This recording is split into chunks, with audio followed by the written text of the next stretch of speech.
Hello traders at CMC Markets. This is Trevor Neal, Research Director at RRG Research BV.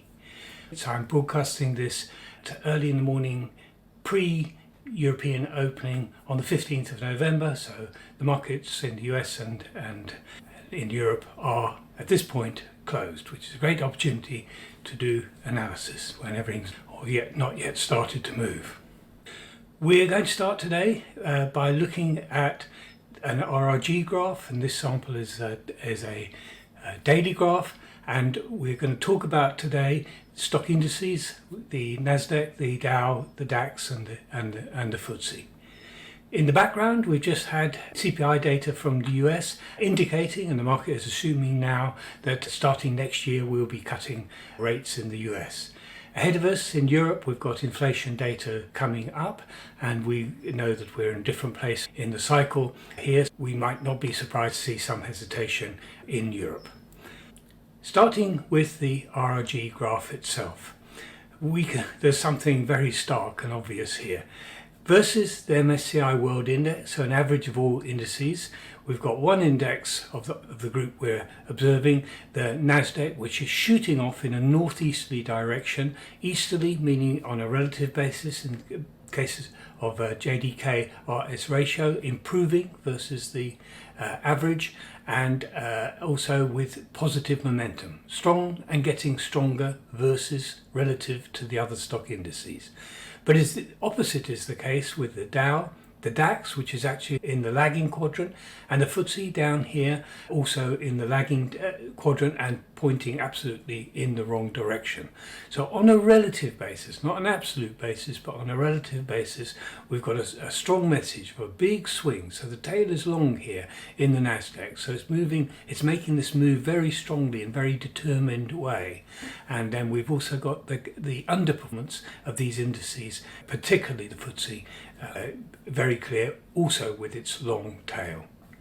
First glance at the FTSE, and we see, using a daily chart just to get a big picture here, we are, yes, steady, but really sideways in a big broad trading range from 7,240 up to 7,740, and we're really in the middle of that range there, in a tight range on its own. Moving to an hourly time frame, we see that we've got some resistance from the 10th at 7,460, let's say, and then stronger resistance at 7,480. Don't forget, all this is inside a consolidation. It's well supported actually, and bounced yesterday at 7,390. Then there's a little bit of support here at 7,319, and then down here at 7,277.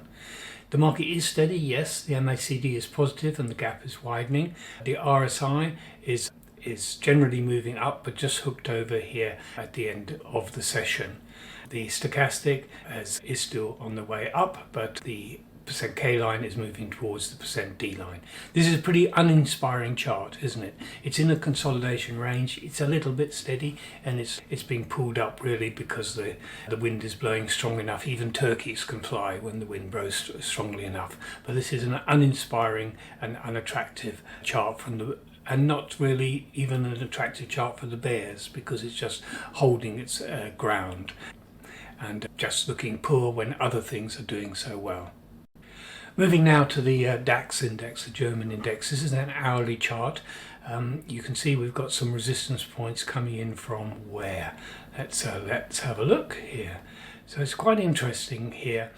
We've had a terrific run up since the end of last month here, and it powered ahead yesterday as well. Unlike the FTSE, it really powered ahead. The FTSE was encumbered by a big jump in sterling, and of course, being so heavily export mineral based index, it had really found it hard to go up because of the currency. But here the DAX went up very strongly indeed, and it broke a key level here, this 15,568 level. One low, two low, three low, four low, a high, and then a high. It's a significant level and looks as though we've cleared it very well. Next level is at 15,801. Zooming in and staying with the hourly chart, we can see that we've got a very strong move on the MACD as we break that longer term resistance. A gap is widening here. We've got support from the last high in the pattern of higher lows that we've had since the end of last month, and that's at 15,372. So if we were to pull back and retrace yesterday's jump, that's where we'd find good support. On the RSI, it's going up and still pointing up. I know it's at a high reading, but it's still pointing upwards, and while that is the case, it's gaining positive momentum. It's still looking good. Let's move to the Dow Jones Industrial Average. Yes, it's powered ahead. Yes, a great day yesterday. In fact, it gapped higher, leaving a gap between 34,406 and 34,589. Remember that gap, because that will be supportive if we do retrace. You can see we've got a support line here. I'll show you where that comes from in a minute. Note the MACD here positive and the gap is widening. And if I bring in more data here, you will see that we've got pretty important resistance above us, close above us, here at 35,058. And this is the source of that support line: low, breakout, high, churning around at this level, and then finally breakout for it. So the RSI here also looking good.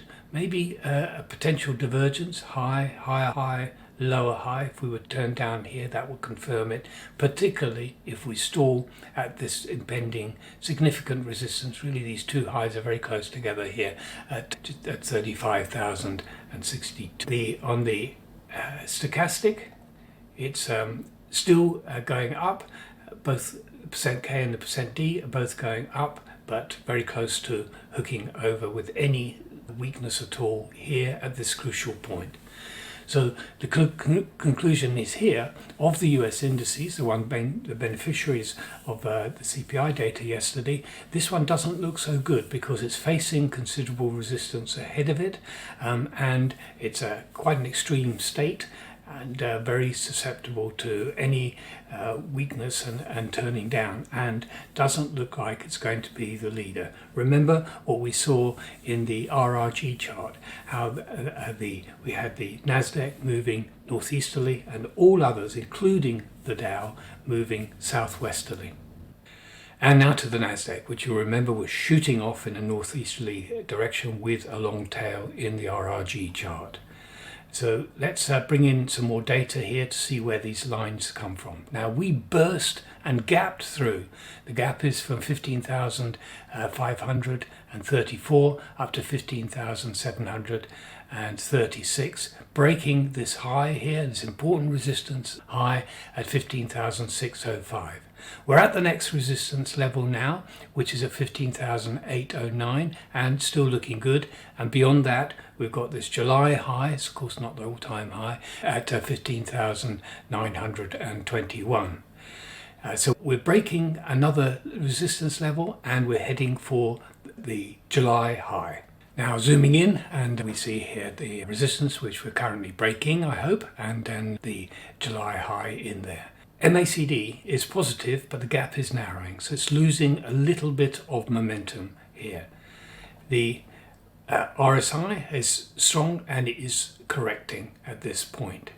So it looks as though this is an extremely strong market, and the strongest of the ones we've been looking at, and still the most attractive. However, there is likely to be an opportunity in this to buy at a lower level. Levels that it might come back to is the top of the gap, so 15,700 into the gap.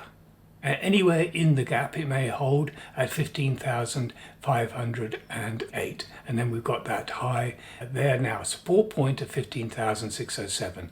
So anything in this area. So if you see the market drift into that area and then stabilize and have a big white candle, a turnaround candle, it's probably a good opportunity to jump in.